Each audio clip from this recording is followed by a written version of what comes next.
एक समय की बात है। ब्रह्मा जी ने ब्रह्मलोक में एक सभा बुलाई और उस सभा में विष्णु जी, इंद्रदेव, वरुण देव, माता लक्ष्मी आदि सभी देवी देवता पहुंचे। ब्रह्मा जी ने उन सभी देवी देवताओं से एक प्रश्न किया कि दुनिया की सबसे जरूरी चीज कौन सी है। सभी ने अपने अपने तरीके से ब्रह्मा जी के प्रश्न का उत्तर दिया।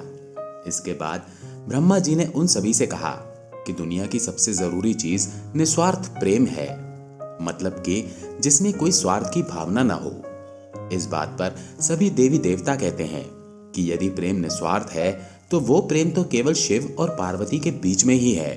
इस बात पर नारद जी कहते हैं कि ऐसा कुछ नहीं है, मैं शिव पार्वती के बीच में झगड़ा करवा सकता हूँ। पर नारद जी की बात कोई भी मानने के लिए तैयार नहीं हुआ। इस बात को कुछ समय बीतने के बाद एक दिन माता पार्वती हिमालय पर अकेली विराजमान थीं और भगवान शंकर कहीं बाहर गए हुए थे। तभी वहां नारद जी पहुंच गए और उन्होंने माता पार्वती से पूछा कि भगवान शिव कहाँ गए हैं। माता पार्वती ने उत्तर दिया कि वो किसी काम से बाहर गए हुए हैं। माता पार्वती ने नारद जी से उनके आने का प्रयोजन पूछा तो नारद जी ने कहा कि मुझे भगवान शिव से अमर कथा सुननी थी। नारद जी की बात सुनकर माता पार्वती हैरान हो गईं और उन्होंने उनसे पूछा कि भगवान शिव ने मुझे तो कभी अमर कथा नहीं सुनाई। ये कैसी कथा है जो भगवान शिव ने मुझे नहीं सुनाई। ये सुनकर नारद जी बोले, ये कथा सुनने के बाद प्राणी अमर हो जाता है और भगवान शंभु हर किसी को ये चमत्कारी कथा नहीं सुनाते, लेकिन जिनसे वो सबसे ज्यादा प्रेम करते हैं उन्हें ही वो अमर कथा सुनाते हैं। कुछ समय बीतने के बाद भगवान शिव वापस हिमालय आते हैं और माता पार्वती उनसे गुस्से में आकर अमर कथा सुनने के लिए जिद करने लगती हैं। इसके बाद भगवान शिव माता पार्वती को एक ऐसे एकांत स्थान पर ले जाते हैं जहां पर कोई नहीं होता, ताकि कोई और वो कथा ना सुन ले।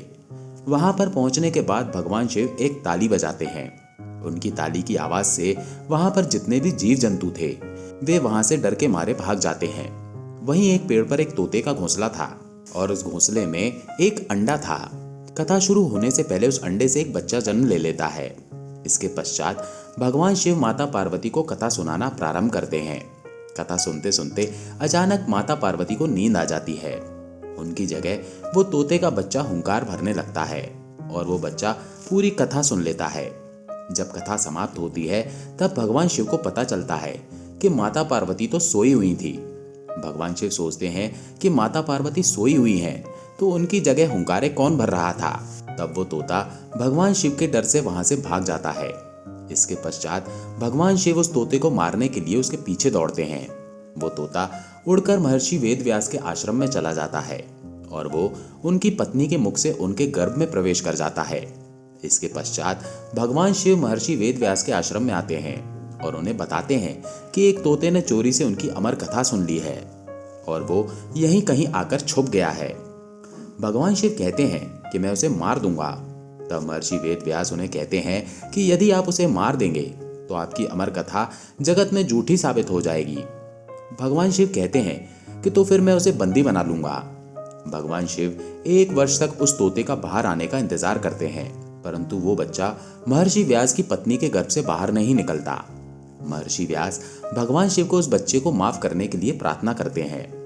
भगवान शिव उस बच्चे को माफ कर वहां से चले जाते हैं। इस घटना के पश्चात भी वो बच्चा 12 साल तक बाहर नहीं निकलता और अपनी माँ के गर्भ में ही रहकर तपस्या करता है, जिसके कारण एक दिन महर्षि व्यास की पत्नी को गर्भ में बहुत ज्यादा तकलीफ होने लगती है। तब भगवान विष्णु स्वयं वहां आते हैं और उस बच्चे से पूछते हैं कि तुम गर्भ से बाहर क्यों नहीं आते हो। तब वो बच्चा कहता है कि मुझे संसार की मोह माया में नहीं पड़ना है, यदि आप माया को रोक दें तो मैं बाहर आ सकता हूँ। तब भगवान विष्णु कहते हैं कि मैं कुछ समय के लिए माया को रोक देता हूँ। भगवान विष्णु के माया को हटाते ही मुनि शुकदेव का जन्म होता है और जन्म लेने के बाद मुनि शुकदेव तपस्या करने के लिए वन में चले जाते हैं। मुनि शुकदेव बचपन से ही बहुत बुद्धिमान थे। उन्हें वेद, उपनिषद, दर्शन और पुराण आदि का सम्यक ज्ञान था। राजा जनक मुनि शुकदेव जी के गुरु थे। शुकदेव मुनि की पत्नी का नाम पीवरी था, जिनसे उन्हें 5 पुत्र और एक पुत्री की प्राप्ति हुई थी। उनके पुत्र भी अपने पिता की तरह ज्ञानी और विद्वान थे। जिस जगह पर महाराज शुकदेव ब्रह्मलीन हुए थे वर्तमान समय में वो जगह हरियाणा में कैथल के गांव सजुमा में स्थित है। अब मैं आपको महाराज शुकदेव ने राजा परीक्षित को मोक्ष प्राप्ति करवाई थी उसका वर्णन करता हूँ। एक बार राजा परीक्षित शिकार करने के लिए जंगल में गए। शिकार करते करते अंधेरा होने के कारण राजा परीक्षित जंगल में अपना रास्ता भटक गए। चलते चलते एक ऋषि के आश्रम में पहुंचे। वो ऋषि अपनी तपस्या में लीन थे। राजा परीक्षित का भूख और प्यास से बुरा हाल था।